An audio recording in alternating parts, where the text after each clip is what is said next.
Good evening. My name is Roberto Alcantara. I am a student of education majoring foreign languages at UAPA. This is a presentation of my final project. It is directed to Professor Mohamed El-Fakari. It's about American wars. I'm going to start talking about American Civil War. It started in 1861 and ended in 1865. American Civil War started after 7 southern slave states declared their abolition of slavery and formed the Confederacy of the South. The states in the North were called the Union.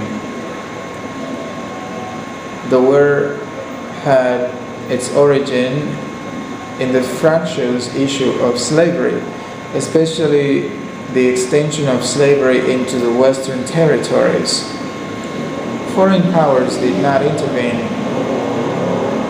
After 4 years of bloody combat that left over 600,000 soldiers dead and destroyed much of the South's infrastructure, the Confederacy collapsed. Slavery was abolished, and the difficult reconstruction process of restoring national unity and guaranteeing rights to the freed slaves began.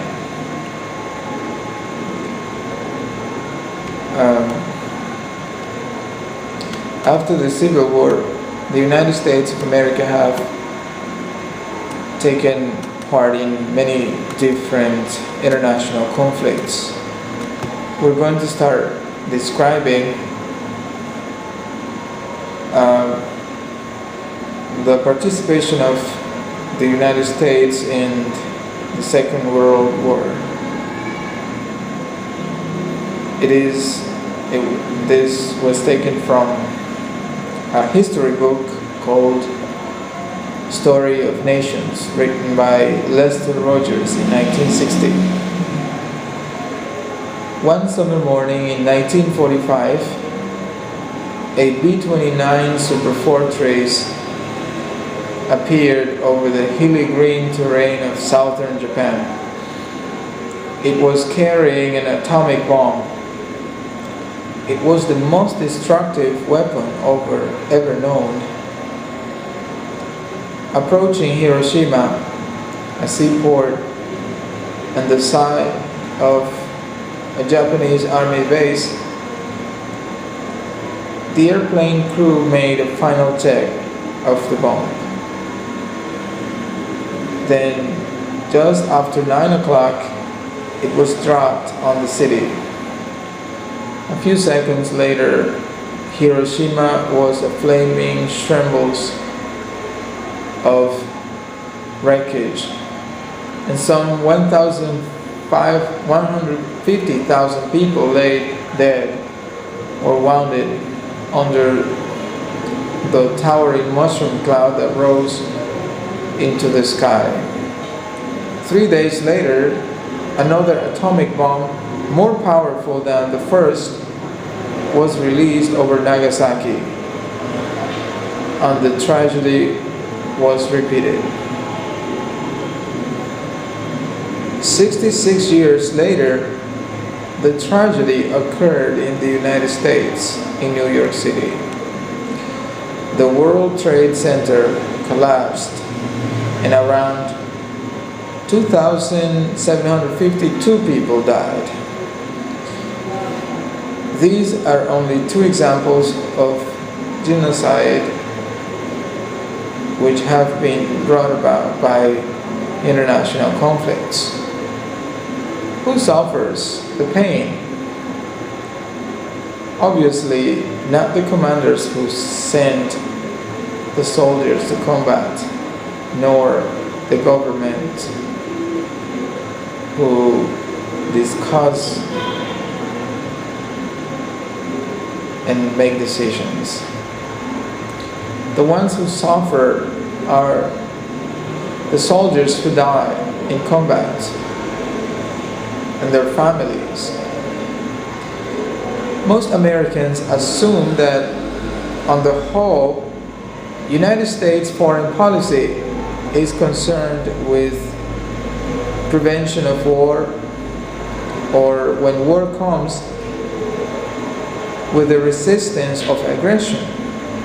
They believe American aims have always included the extension of freedom and better standard of living of other peoples. President Lyndon B. Johnson put these assumptions into words when he cloaked the U.S. invasion of the Dominican Republic with moral purpose. He said, "Over the years of our history, our forces have gone forth into many lands, but always they have returned when they were no longer needed. For the purpose of America is never to suppress liberty, but always to save it. The purpose of America is never to take freedom, but always to return it. Never to break peace, but to bolster it. Never to seize land, but always to save lives." U.S. Department of State Publications 7971, Washington, D.C., 1965. As we know, those assumptions were exactly the opposite. On April 29, 1965, the U.S. government sent military forces to the Dominican Republic to aid a military group which had given a coup d'etat to the government of Juan Bosch. Juan Bosch had been democratically elected by the majority of the people. The military group in question was dominated by Trujillistas remnants. That proves that instead of returning freedom to the people, American forces kept the Dominican revolutionary groups from succeeding in their attempt to liberate the nation from the oppression of the triumvirates, which violated the Constitution which had been democratically approved. Besides, long before that, the U.S. had invaded the Dominican Republic and established a military government for a period of 8 years, from 1916 to 1924. At the end of the intervention, they had trained and designated Chief of the Dominican Army, Rafael Leonidas Trujillo, who took over the government a few years later, initiating a dictatorship which lasted 31 years. So we can say that instead of establishing freedom, the U.S. military forces managed to establish the cruelest of tyrannies.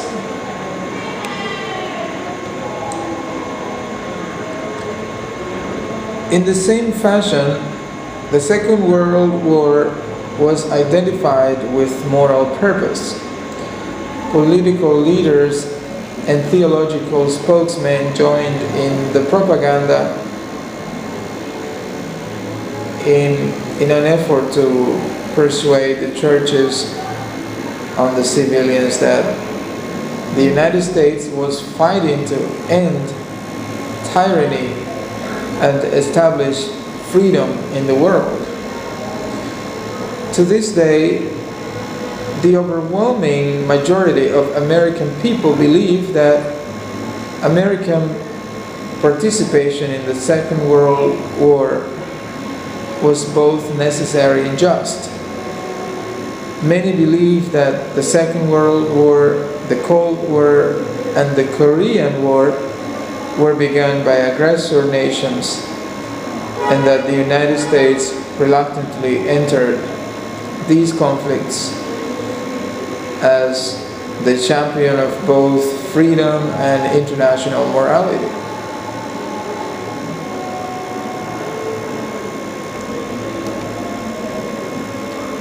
Well, how about the Cold War? The Cold War was an attempt to stop the spread of communism in Europe. General George Marshall, then United States Secretary of State, made a speech at Harvard University on June 5th, 1947. Here is a quotation from his speech. Our policy is not directed against any country or doctrine, but against hunger, poverty, desperation, and chaos. Its purpose should be the revival of a working economy in the world, so as to permit the emergence of political and social conditions in which free institutions can exist. The Cold War was a political and military tension between the United States and the Western Bloc, along with NATO, against the Soviet Union and its allies.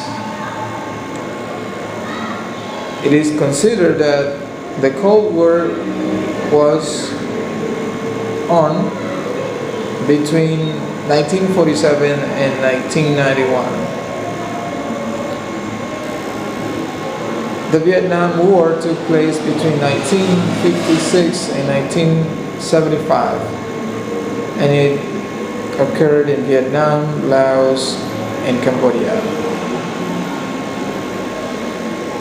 It was the American military buildup in Vietnam, and chiefly the decision to bomb North Vietnam, that brought North Vietnamese army units into the war.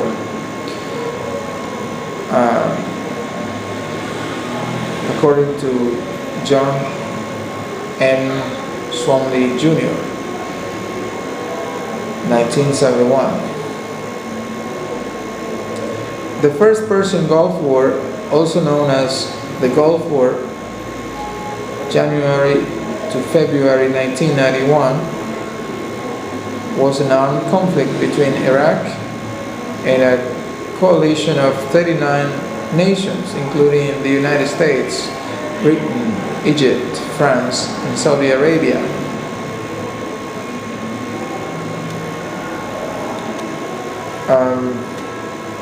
The Iraq War was an armed conflict in Iraq that consisted of two phases. The first was an invasion of Iraq starting on 20th March 2003 by an invasion force led by the United States. It was followed by a larger phase of fighting in which an insurgency emerged to oppose the occupying forces and newly formed Iraqi government.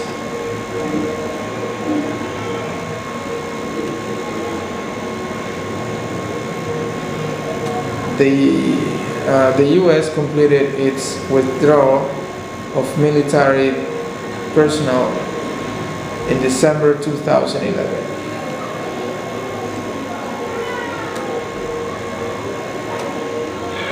In conclusion, we may say that American foreign policy may have affected the destiny of many different nations. It has affected the destiny or the fate of our nation, the Dominican Republic. And as John M. Swomley Jr. says in his book, American Empire, that is not the best policy. According to his thesis, the thesis of his book says that a foreign policy which disregards ethics, which regards persons as expendable, and which believes that the status quo must be defended against change, carries within it the seeds of destruction for that nation it was designed to serve. Conversely, a person-centered foreign policy designed to meet creatively the changing needs of people is the nation's greatest security.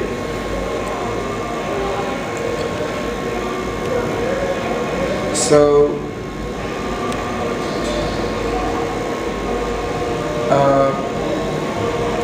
I think that our nation, the Dominican Republic, could be affected by foreign policy as long as we permit it.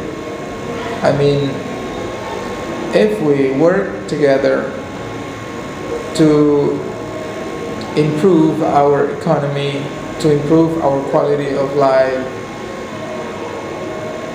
it doesn't matter the American foreign policy. It won't affect us if we become a more powerful nation.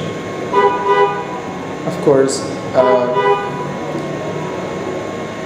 we always have to promote democracy, human rights,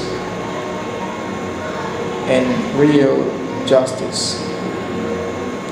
Thank you very much.